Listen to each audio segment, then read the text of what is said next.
हरियाणा का बेरोजगार युवा सपने बड़े सजोता है, लेकिन जब वो सपने टूटते हैं तो क्या हाल होता है ये युवा आपको बताएंगे। मैं इस वक्त कैथल रोडवेज वर्कशॉप के सामने खड़ा हूं और यहाँ पर जैसा कि नई बसों के आने के सपने दिखाए गए थे कि रोडवेज में नई बसें आएंगी तो उसके लिए चालक और परिचालकों की ज़रूरत पड़ेगी। तो प्रशिक्षण हेतु कई युवाओं के आवेदन मंगवाए गए। तकरीबन 5,000 से ज़्यादा आवेदन यहाँ पर आए। अलग अलग जिलों से युवा आए और अपना आवेदन जमा करवा के गए और आज उनको ट्रेनिंग के लिए प्रशिक्षण हेतु बुलवाया गया। तो रात को ही नोटिस आ जाता है कि ये प्रक्रिया पोस्टपोन कर दी गई है अगले आदेशों तक। तो इनके मन पर क्या गुजरी है ये यही बताएंगे। नमस्कार दोस्त, कहाँ से आए हैं? अच्छा, हाँ, मेरा नाम रवि है भाई। मैं अहमदपुर से आया हूँ, ठीक है ना। आज जैसे कि आप लोगों को पता ही है थोड़ा इस चीज़ के बारे में कि सरकार ने एक पोर्टल स्टार्ट किया है HKRN के नाम से, हरियाणा कौशल रोजगार निगम के नाम से। ठीक है, सरकार की पॉलिसी अच्छी है, मैं अप्रिशिएट करता ही अप्रिशिएट दिस, ठीक है ना भाई। जितने मैक्सिमम अपने मतलब स्टेट के बेरोजगार युवा उनको रोजगार मिल सके, ठीक है। और सरकार ने इसके लिए मतलब कुछ ना कुछ स्टेप में कोई ऐसा पॉजिटिव प्रोग्राम भी स्टार्ट किया। जैसे फॉर एग्जाम्पल हमारा अभी रोडवेज का स्टार्ट किया पार्टिकुलर डिपो के साथ, हर एक डिपो में, ठीक है ना।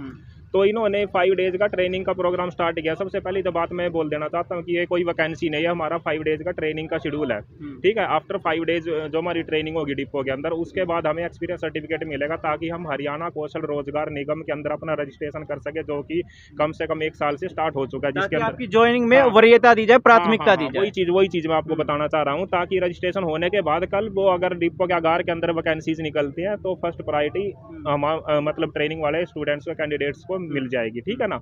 बहुत अच्छी बात है। तो इसी के रिगार्डिंग जैसे हमने 13-14 तारीख को फॉर्म, 13 को एडवर्टाइजमेंट आया, 14 को फॉर्म जमा करा दिया यहाँ पे।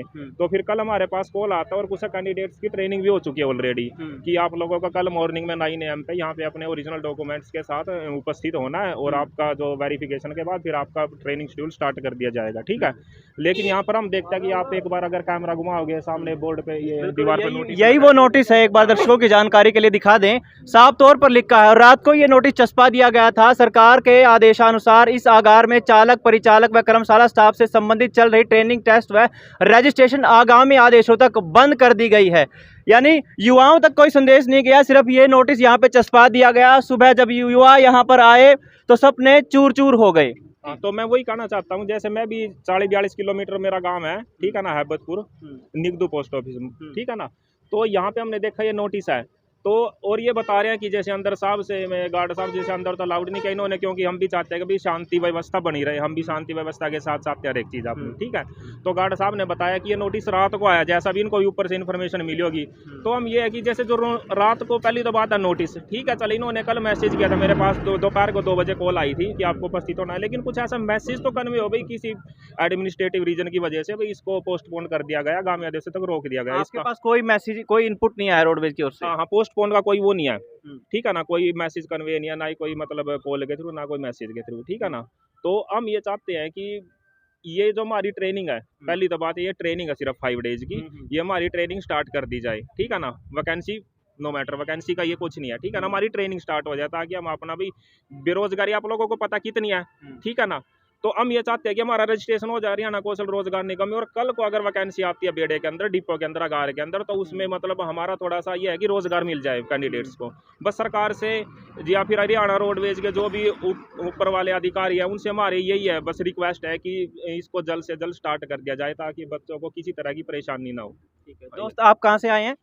सर मैं कलायत से हूँ। कलायत से हैं, क्या उम्मीद लेकर आए थे आप? सर ये उम्मीद लेके आए थे जिस रीजन के लिए हम बुलाए गए हैं वो रीजन हमारा कंप्लीट होगा। वैसे हम मजदूरी करने वाले हैं सर, साथ में मजदूरी करते हैं, साथ में सर रोजगार के लिए हम तलाश करते हैं। और सर उनको भी सर यही बोल के आए थे भाई, मैं अपनी ट्रेनिंग घर वालों को बोल के आए थे ट्रेनिंग के लिए जा रहे हैं, घर वाले भी बड़े खुश थे। लेकिन यहाँ के पता चला भाई ये रद्द कर दी गई है, तो सर सपने चूर चूर हो गए। अच्छा, बिल्कुल मायूस हो गए सर। रोडवेज की ओर से कोई इनपुट आपको भी नहीं गया, कोई मैसेज नहीं गया कि हमने रद्द कर दिया है? नहीं सर, हमें सिर्फ ओनली कल 2:06 पे कॉल आई थी, भाई आपको ओरिजिनल डॉक्यूमेंट्स के साथ यहाँ पे हाजिर होना है, भाई आपकी 5 डेज की ट्रेनिंग होगी। सर हम अपने काम धंधे छोड़ के आए थे सर, 300-400 रुपये मजदूरी पे सर, हम मंडी में काम करते हैं, मजदूरी करते हैं सर, बोरियां ढोते हैं सर। हम अपना काम भी छोड़ के आए और यहाँ भी आके हमें सर नाकामी हासिल हुई सर। ये सरकार की नाकामयाबी या फिर अयोग्य सरकार योग्य पात्रों का कैसे चयन कर पाए, कुछ उम्मीद है आपको?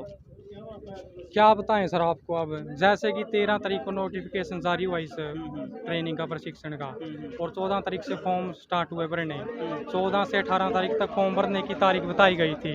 जैसे कि हमने सभी ने 14 तारीख से फॉर्म भरने स्टार्ट कर दिए सभी ने, और 18 तारीख तक फॉर्म भरे गए थे। लगभग 5000 से ऊपर फॉर्म की आवेदनों की संख्या हुई थी। तो 2 बजे का करीब इनकी कॉल आई कि आपकी ट्रेनिंग है, आपको प्रशिक्षण के लिए 5 दिन के लिए बुलाया गया है। तो जैसे सुबह हम पहुंचे यहाँ, सभी साथी 9 बजे से पहले 9 बजे का टाइम दिया था हमें आने के लिए। तो देखा यहाँ पर नोटिस लगा हुआ है कि कुछ कारणों के कारण आपकी जो ट्रेनिंग का प्रशिक्षण था वो स्थगित कर दिया गया है। लेकिन इन्होंने कोई रीज़न नहीं दिया, कोई स्पष्ट कारण नहीं दिया कि किस कारण से रोकी गई है ये ट्रेनिंग। जैसे कि 5 दिन की ट्रेनिंग दी जानी थी हमें। उस ट्रेनिंग के बाद जो हमें प्रमाण पत्र मिलता है, एक्सपीरियंस, भाई ट्रेनिंग लेने का एक्सपीरियंस ये है, तो हम कौशल रोजगार के निगम के अंदर हम उसको अप्लाई करते। और जो भी कौशल रोजगार निगम के अंदर वैकेंसी आती है हमारे डिपो में या कहीं और डिपो में, तो सबसे पहले हमें प्राथमिकता दी जाएगी कि इनको कहीं बच्चों को अब आप क्या चाहते हैं, क्या चाहते हैं, क्या होना चाहिए? हम तो यही चाहते हैं कि जो भी इन्होंने नियम बनाए थे कि 5 दिन की ट्रेनिंग जाएगी, तो हमें ट्रेनिंग के लिए मतलब जल्द से जल्द बुलाया जाए और हमारे को एक्सपीरियंस हो जाए, तो कौशल रोजगार निगम के अंदर हम अप्लाई कर सकें, फॉर्म को भर सकें और हमें प्राथमिकता मिल सके। तो नीला जहाज हरियाणा रोडवेज जिसको कहा जाता है, वो किस तरह से रोजगार दे पाएगा? क्योंकि यही आदेश कई बार बार ऐसा होता है, बार बार ट्रेनिंग निकाली जाती है और ट्रेनिंग फिर पोस्टपोन कर दी जाती है और युवाओं को फिर दिशाहीन होना पड़ता है अपने रोजगार को लेकर। फिलहाल इस मौके पर रोडवेज प्रबंधकों का क्या कुछ कहना है, इस रिपोर्ट में सुनिए। मेरा नाम राजवीर है, कार्य प्रबंधक के तौर पर मैं कार्यरत हूँ। मुख्यालय से आदेशानुसार हमने चालक परिचालकों के फार्म भरवाने और चालकों के टेस्ट लेने शुरू किए थे। कल तक जो भी चालक पास हुए उनका आज ट्रेनिंग पे बुला लिया गया था और परिचालक का जितने फार्म आए थे 1 से 250 तक जो क्रमांक थे उनको आज ट्रेनिंग देनी थी। लेकिन रात को ही मुख्यालय से मैसेज प्राप्त हुआ, I have been directed by WDST to stop all exercise of training, test, registration of fresh drivers, conductors, workshop staff for the time being till further order. All GMs are requested to ensure compliance. Please regards. तो हमने मुख्यालय के आदेशों की पालना करते हुए आज बंदे जैसे ही आगे आदेश मुख्यालय से प्राप्त होंगे वैसे ही हम आगे की कार्रवाई शुरू करेंगे। सर, इनको जैसे ना आने का कोई फ़ोन वगैरह मैसेज वगैरह नहीं गया, जबकि कल इनके पास फ़ोन गए थे, दूर दूर से, कोई पानीपत से, कोई नरवाना से, कोई जींद से आए हुए हैं। ऐसा है, ये तो जैसे हमें आदेश प्राप्त हुए हमारे पास ऐसा कोई पावर नहीं होती। हम जिस वो मतलब बुलाए, हमें पहले था निर्देश भी जिनके टेस्ट लेने हैं और ट्रेनिंग करवानी है, उस आदेश के अनुसार हमने ट्रेनिंग का इनको फ़ोन किया था। आदेश प्राप्त हुए रात को, तो अब सुबह उसी टाइम मैसेज डाल दिया था ग्रुप में भी, और यहाँ से फ़ोन करने आज हमारे कर्मचारी फ़ोन करते उनको इन्फॉर्म कर रहे हैं। तकरीबन कितने बच्चों ने अप्लाई किया था? वो तो रिकॉर्ड से पता है, ऑफिस से दोबारा डॉक्यूमेंट सबमिट करवाने पड़ेंगे या सर उन्हीं डॉक्यूमेंट? वो तो आगे सरकार के जो भी आदेश होंगे, हमें इस बारे में कोई